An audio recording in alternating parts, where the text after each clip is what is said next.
दोस्तों स्वागत करते हैं एसपीडी न्यूज के ताजा बुलेटिन में, जहां पर हम लेकर आते हैं देश की राजनीति समेत कुछ बड़ी खबरें। दोस्तों हमारे देश में जिस तरीके से कोरोना के मामले अब कम होते जा रहे हैं, ऐसे में कुछ राज्यों ने तो ढील देना भी शुरू कर दिया है। ऐसे में पीएम मोदी ने लाइव आकर एक बड़ी घोषणा कर दी है। इस वीडियो में इन घोषणाओं के बारे में भी जानेंगे और साथ ही जानेंगे कोरोना के नए अपडेट और सरकार द्वारा की गई नई घोषणाओं के बारे में। इसलिए दोस्तों आप लोगों से एक अनुरोध है कि इस वीडियो को शुरू से लेकर अंत तक जरूर देखें, जिससे कि आपसे कोई भी खबरें मिस ना हो पाए। दोस्तों खबरों को शुरू करें उससे पहले अगर आप हमारे चैनल पर नए हैं तो चैनल को सब्सक्राइब करके घंटी के बटन को जरूर दबाएं, जिससे कि इसी तरीके की लेटेस्ट वीडियो आप तक सबसे पहले पहुंच सके। और इसी के साथ दोस्तों आज की पहली बड़ी खबर कि पंजाब में भी मिला डेल्टा प्लस वेरिएंट का केस। महाराष्ट्र और मध्य प्रदेश के कई इलाके कंटेनमेंट जोन घोषित। दोस्तों यहाँ पर आपको बता दें कि देश में कोरोना वायरस की दूसरी लहर का असर भले ही कुछ हद तक कम हो गया हो, लेकिन ये पूरी तरह से खत्म नहीं हुआ है। तीसरी लहर के आहट भी लगातार सुनाई दे रही है। इस बीच कोरोना के डेल्टा प्लस वेरिएंट ने चिंता और बढ़ा दी है।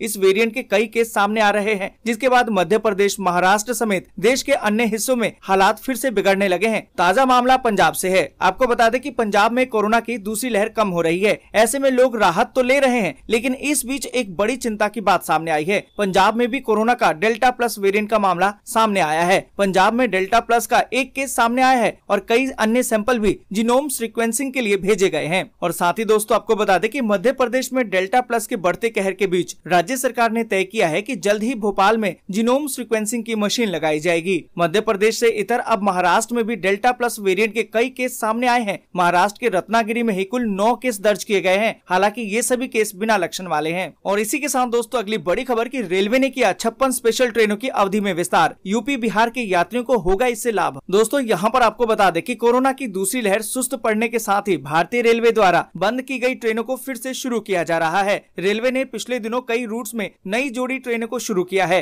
इसके साथ ही पहले से चल रही ट्रेनों जिनकी सेवा अवधि खत्म होने वाली थी, उसे फिर से बढ़ा दिया गया है। इस क्रम में पूर्व मध्य रेलवे के विभिन्न स्टेशनों से चलने वाले और गुजरने वाले 28 जोड़ी यानी कि 56 स्पेशल ट्रेनों का परिचालन इनकी अवधि में अब विस्तार कर दिया गया है। इन ट्रेनों के रूट्स, स्टॉपेज और टाइमिंग शेड्यूल में कोई बदलाव नहीं किया गया है। इन सभी ट्रेनों में सभी कोच आरक्षित श्रेणी के होंगे और इसमें सफर करने वाले यात्रियों को कोविड-19 के नियमों का पालन करना होगा। और इसी के साथ दोस्तों अगली बड़ी खबर की आंदोलन के 7 महीने पूरे होने के मौके पर बड़ी संख्या में दिल्ली का रुख करेंगे किसान। दोस्तों यहाँ पर आपको बता दें कि संयुक्त किसान मोर्चा ने गुरुवार को कहा कि पिछले साल लागू किए गए 3 कृषि कानूनों के खिलाफ उनके आंदोलन के 26 जून को 7 महीने पूरे होने पर उत्तर प्रदेश के किसानों सहित बड़ी संख्या में कृषकों के दिल्ली की सीमाओं पर प्रदर्शनकारियों के बीच शामिल होने की उम्मीद है। संयुक्त किसान मोर्चा ने बयान में कहा कि सिंगू, टिकरी और गाजीपुर बॉर्डर पर किसान 26 जून की तैयारी कर रहे हैं और वो इसे कृषि बचाओ लोकतंत्र बचाओ दिवस के रूप में मनाएंगे। और इसी के साथ दोस्तों अगली बड़ी खबर की फिर से जम्मू कश्मीर को मिलेगा पूर्ण राज्य का दर्जा, जल्द होंगे चुनाव। जानिए सर्वदलीय बैठक में पीएम मोदी और शाह ने क्या कहा। दोस्तों यहाँ पर आपको बता दें कि गुरुवार को प्रधानमंत्री नरेंद्र मोदी की अध्यक्षता में लंबे समय के इंतजार के बाद कश्मीर मुद्दे पर स्थानीय नेताओं के साथ सर्वदलीय बैठक हुई। इस बैठक में एक तरफ प्रधानमंत्री नरेंद्र मोदी ने कहा कि वो दिल्ली और दिल की दूरी को खत्म करना चाहते हैं, वहीं दूसरी तरफ एक बार फिर से विपक्षी दलों ने जम्मू कश्मीर को पूर्ण राज्य का दर्जा देने और अनुच्छेद 370 को बहाल करने की मांग पर जोर दिया। इस पर प्रधानमंत्री नरेंद्र मोदी और गृह मंत्री अमित शाह का भी वक्तव्य सामने आया है। प्रधानमंत्री नरेंद्र मोदी और गृह मंत्री अमित शाह ने कहा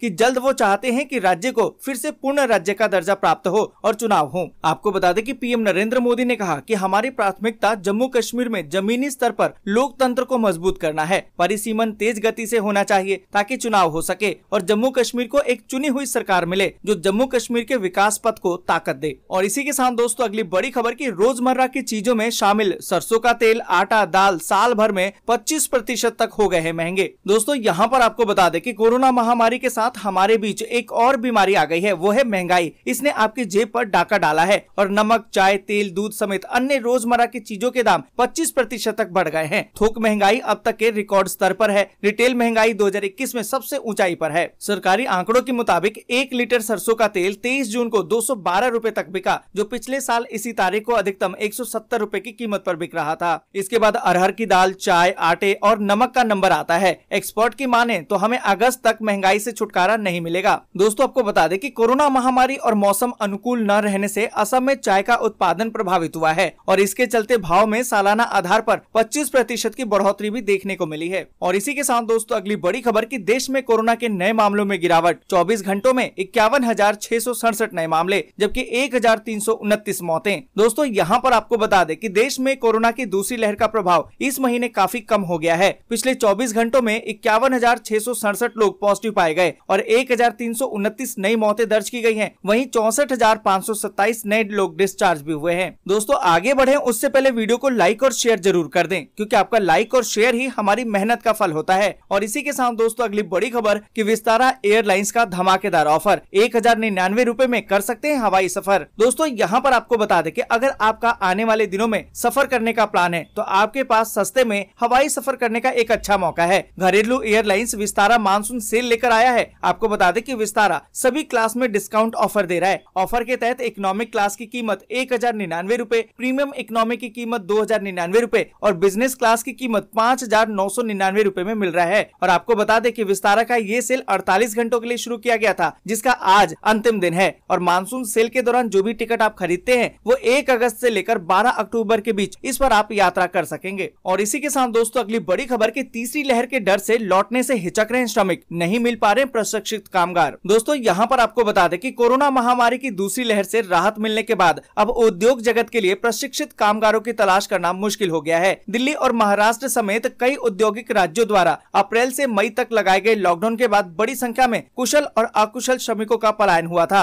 लॉकडाउन खत्म होने के बाद भी बहुत सारे श्रमिक काम पर नहीं लौट रहे हैं। इससे कंपनियों का उत्पादन प्रभावित हो रहा है। आपको बता दें कि एक रिपोर्ट के मुताबिक कुशल श्रमिकों की कमी से कपड़ा उद्योग पर बहुत बुरा असर हो रहा है। श्रमिक नहीं मिलने से प्रोडक्शन प्रभावित हो रहा है, जिससे कि कंपनियों को नुकसान उठाना पड़ रहा है। और साथ ही दोस्तों आपको बता दें कि चैम्बर ऑफ इंडस्ट्रीज ऑफ उद्योग बिहार के अध्यक्ष अशोक कोहली ने बताया कि कोरोना की तीसरी लहर जुलाई से आने की आशंका है। जाहिर है उसके बाद कुशल श्रमिक गाँव से शहर लौटने से हिचक रहे हैं। और इसी के साथ दोस्तों अगली बड़ी खबर की ऑक्सीजन संकट की रिपोर्ट पर घिर गई है केजरीवाल सरकार। सिसोदिया बोले ऐसी कोई रिपोर्ट आई ही नहीं। दोस्तों यहाँ पर आपको बता दें कि ऑक्सीजन संकट को लेकर आम आदमी पार्टी और भारतीय जनता पार्टी में एक बार फिर से रार छिड़ गई है। सुप्रीम कोर्ट द्वारा गठित एक पैनल की रिपोर्ट को आधार बनाकर भाजपा द्वारा लगाए गए आरोपों पर शुक्रवार को दिल्ली के उप मुख्यमंत्री मनीष सिसोदिया ने जवाब दिया। आपको बता दें कि मनीष सिसोदिया ने कहा कि बीजेपी के नेता जिस रिपोर्ट का दावा कर रहे हैं, अरविंद केजरीवाल को घेर रहे हैं, ऐसी कोई रिपोर्ट है ही नहीं। मनीष सिसोदिया ने दावा किया कि बीजेपी इस मामले में झूठ बोल रही है। और इसी के साथ दोस्तों अगली बड़ी खबर कि दिल्ली में आज मानसून का इंतजार हो सकता है खत्म। दोस्तों यहाँ पर आपको बता दें कि बेसब्री से मानसून का इंतजार कर रहे दिल्ली वासियों की बारिश के लिए बेताबी बढ़ती जा रही है। हालांकि बीते दिन कई इलाकों में हुई बूंदाबांदी से उमस फिर से बढ़ गई है, लेकिन शाम होते ही दिल्ली की हवा बदल गई और लोगों को गर्मी से थोड़ी राहत मिली। राहत की बात तो ये है कि दिल्ली वासियों को